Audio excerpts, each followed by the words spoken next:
So the Lakers are a power team with a power coach, Frank Vogel. Frank Vogel's known as a guy that would slow it down, pound the ball, loves bigs. He loves Andre Drummond. He'll take another one. He's a great big man coach, and he likes to slow it down and pound. And that is LeBron as he's aged. That's AD, and that's Andre Drummond. Even Rondo can be physical. Dennis Schroeder can be physical. Brooklyn's a finesse team. Kyrie Irving is an awful defensive player. Harden's an awful defensive player. Durant's not an awful defensive player, but he's more of a finesse 7-footer who can shoot, and probably the greatest shooting big in the history of the game. But it's really interesting. So they played Saturday night. Now, the teams weren't healthy, but LeBron and AD were not there, and the Lakers pounded Brooklyn physically. Dennis Schroeder did whatever he wanted before he was ejected. Andre Drummond did whatever he wanted. And are we falling into a trap that I did last year? I loved the Clippers last year, but they never played together. They never played together. Remember the Clippers last year? They're 12-1 when healthy. Yeah, the problem is they were never healthy. And then they got to the playoffs, and Doc Rivers told me a month ago on my podcast, he said, we just never played together. You cannot find your chemistry in the playoffs. The playoffs, it's like a magnifying glass to bad skin. The playoffs, they take your little flaws and expose all of them. So the big three in Brooklyn have played together 7 games. That's it. So we know this Brooklyn team is awful defensively.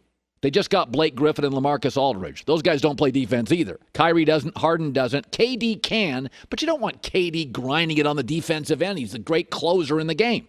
So it's a bad defensive team with a coaching staff and Mike D'Antoni and Steve Nash who were allergic to defense. Remember when they were together in Phoenix, Nash the player, D'Antoni the coach? No defense. It is a finesse basketball team that doesn't like defense and doesn't have chemistry yet. What are the Lakers? A power team that has unbelievable chemistry. They've had great chemistry. And so it's just very interesting when we see power and defense and chemistry play these finesse offenses. And by the way, we know Brooklyn's talented. And in the East, just nobody matches up with them. But let's worry about the West, because if you look at their 3 best players, KD gets hurt a lot. Kyrie is undependable emotionally, and Harden needs the whistle in the playoffs. None of those have changed. And I just think it's very interesting is Brooklyn is good enough to literally rest 2 of their stars and win. And they are. But boy, when you watch them Saturday, you can see a little Baylor Gonzaga. You can see a little Buccaneers Chiefs in that, where the power, we're all caught up in, who will be able to guard these guys? Who will Kyrie, Harden, and KD be able to guard? Vogel has a history. I remember when Vogel had Roy Hibbert, an undependable Paul George, and gave Miami, Wade, Bosh, and LeBron fits. Slowed it down, pound the ball, stick somebody around the rim. Don't let Kyrie and Harden score at the rim. It's just interesting is that we got a finesse team with no chemistry developed. Good luck finding that in the playoffs. That is just a bad place to try to magically create chaos. Clippers had the best roster in the league last year. They looked awful all postseason. Chris Broussard is now joining us, Fox Sports NBA analyst. So Brooklyn Lakers. Now, I know it's a regular season game, but we are getting to a later part of the year. You and I have talked about this before. Every good team has 4 or 5 regular season games that you look at and go, okay, that one said something to me. That said something. I watched the Lakers' physicality, and Vogel's a physical guy. He loves bigs, and they get Andre Drummond, and it felt a little Baylor Gonzaga with a pretty offense in Brooklyn. It's pretty. I got to tell you, the way the Lakers kind of pushed at them and Schroeder and Drummond, didn't you take away something from that, Chris? Well, look, I'm hesitant to make too much out of this game. Because, look, last week when New Orleans beat a fully healthy Philadelphia team, did that mean anything? No. I mean, they had Joel Embiid, Ben Simmons, and Tobias Harris, and they got beat. It meant nothing. The Clippers lost 2 weeks ago to Orlando. It meant nothing. So I don't want to make too much out of this game. All right, I think it's 1 of 72, no big deal. I will give you this, though, Colin. the physicality was apparent. Yes. All right. Andre Drummond was just beasting LaMarcus Aldridge. Yep. And I've said it about Philadelphia. And they play later this week, I believe, Brooklyn, Philadelphia. They should just go inside with Embiid against the Nets, but they won't. He'll be in there a little bit. He's posted up more than he's ever posted up. But in most of his stuff is going to be 17-footers, on the perimeter, which I think is not using their advantage against Brooklyn. The Lakers do have a formula, Colin, that I think will give Brooklyn trouble. Now, I've picked Brooklyn to win it, so we'll see.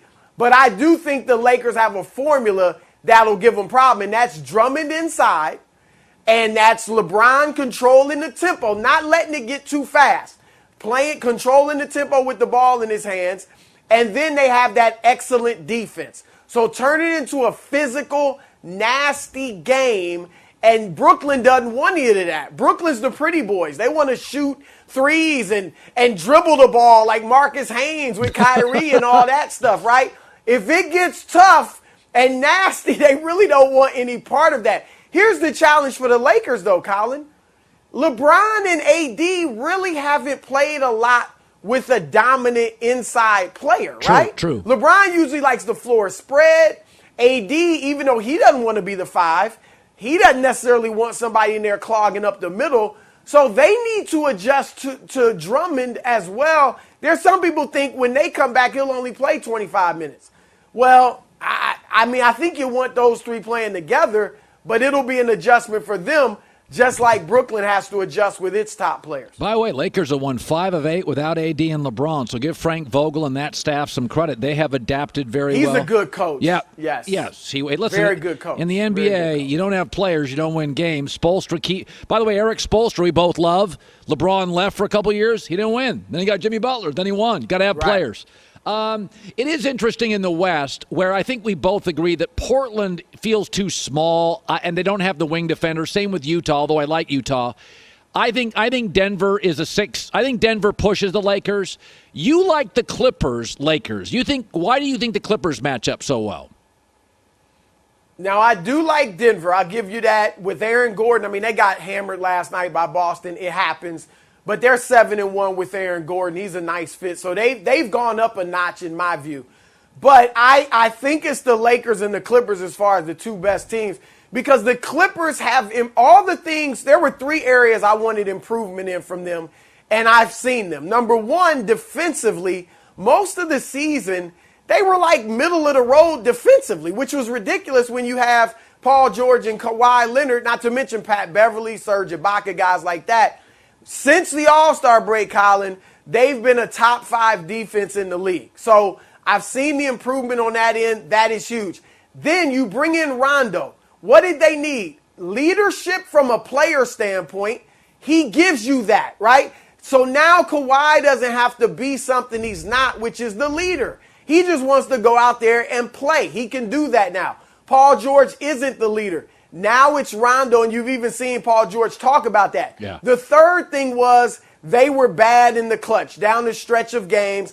Now Rondo is a distributor. He gets the ball to the right guys in the right places at the end of games. That game against Phoenix last week, in the fourth quarter, Rondo had 8 points, 3 assists, and was critical in the stretch run that blew the game open. He was getting it to Kawhi and PG in the right places. He also hit a few threes. He's one of those players, Colin, where he gets better when the stakes are higher. That's why he was no good in Atlanta. It didn't matter. Right? But you bring him to the Clippers and the stakes are high and he's playing well. So I think the Clippers, I'm picking the Lakers in the West, but I think the Clippers will give them a run for their money. Last 3 weeks, Zion is averaging 33 a game, 62% field goals, 40% from 3, 11 free throw attempts per game. In the last 3 weeks, best player in the league, statistically. I always hear this about Zion. He's good, but he is improving, Chris. Now he's point guard.